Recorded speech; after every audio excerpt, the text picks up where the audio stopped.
Hello everyone and welcome to my last video with music instruments.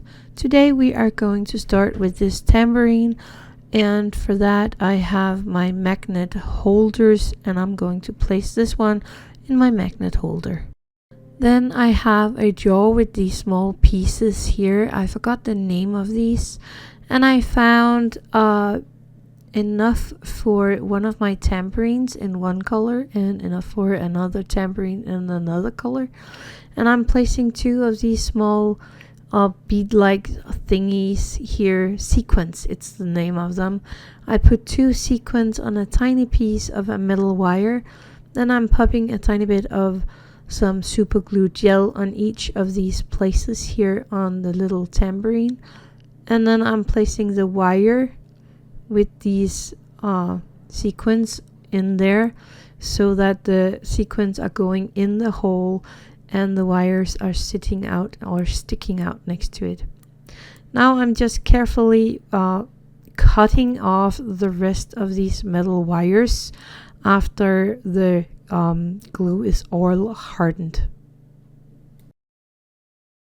And that's it for the tambourine. You will find the 3D print in the info box below, or actually you will find the link for the 3D print in the info box below.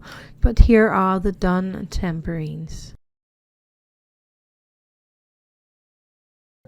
Now to the double-sided drum. I designed this little body for my drum in Blender on my iPad. And I am using a chestnut brown that I am dry brushing on the details here on the outside of this little drum. You won't see the inside, so don't worry about that. And of course you can find my 3D print in the link below.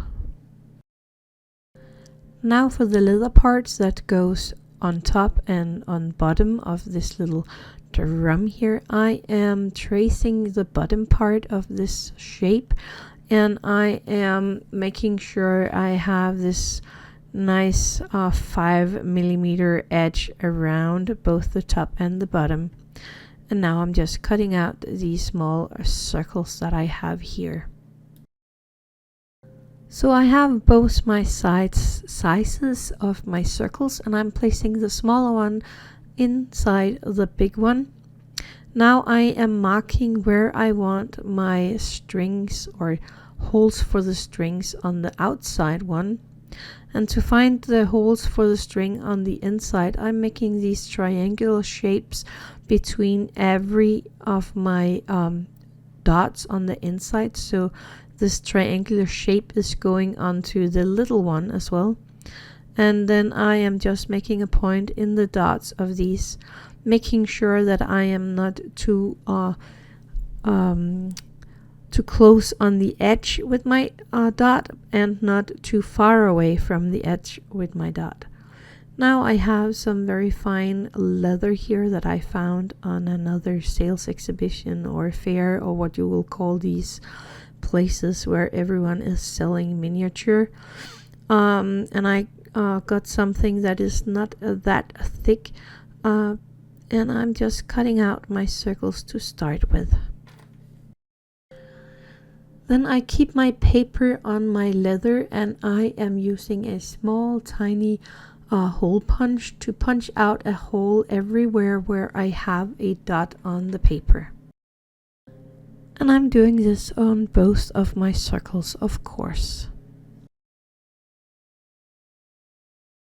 Then using some thicker sewing string here, I am going to place the top part of the leather on the top of the drum and the bottom part on the bottom of the drum, just like this. Make sure the good side is up and the bad side is turning downwards to the drum. I decided to use a tiny bit of tacky glue and glue these two pieces on there. Then I am threading these pieces together with my sewing thread. It's easier if you use a sewing needle for this one. I actually have one here that is ripped, and I will later use my sewing needle, and then I will just make another hole for my string right there where it is too close on the edge. And you can see I'm struggling here without the needle. So I found a sewing needle, and now I am sewing. So on the top one I'm going over, and on the bottom one I am going under and in. You can see here how I'm doing it, and then I'm just doing it all the way around my leather here.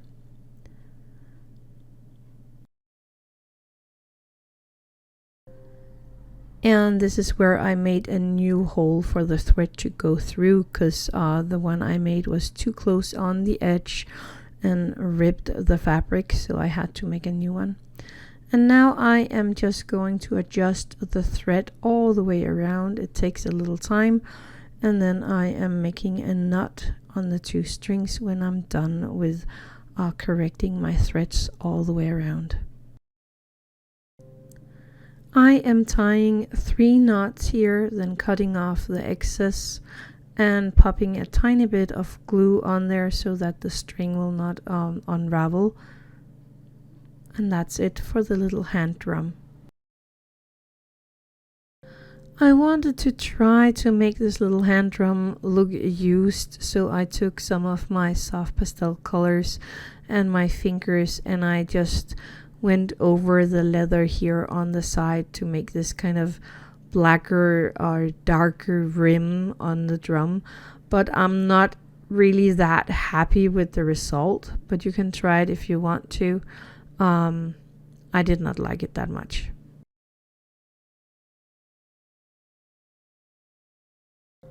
The last one is a xylophone, and I am starting with dry brushing this 3D print in wood with some chestnut paint.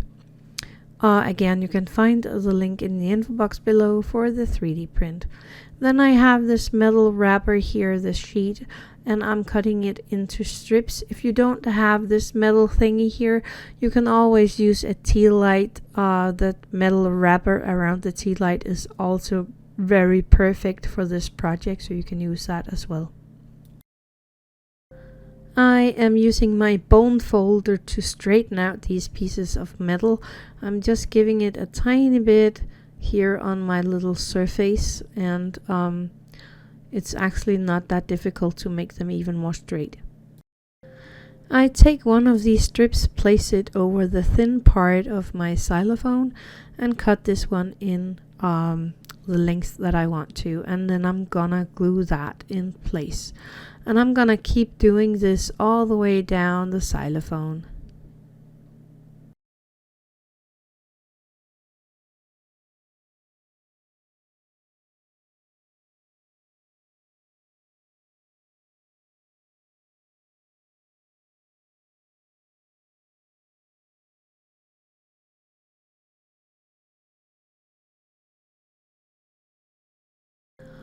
For the drumstick, I have these thinner toothpicks here, and I have some small nice beads that I want to place on there, but these toothpicks are actually a little too thick, so I am going to sand them thinner, and I'm taking my time with this so I get a thinner toothpick without breaking it. Then I cut off the point in the end here, and using that one for one of my beads, the rest of the point, just like this. And it's a good idea to pop in a tiny bit of glue when you put on this little bead. My little stick here was not thin enough to go into the bead. There we go. But glue it on there. And then I am going to cut the stick here into around 1.5 centimeters length. I can see my centimeter mat underneath here, and then I am just making one more the exact same way. I am sanding the little tip so that the bead can go on there, and then I'm cutting it in length and I'm gluing the beads on the top. I don't think I show you that I glue it here, but I'm using my tacky glue to glue it, and then we cut it into the length. Oh, and I did actually record me putting the tacky glue on the little stick and then into the bead. That's it for the xylophone. It's all done now. That was 3 instruments today. I hope you liked this video. Thank you for joining, and I'll see you next time. Happy crafting.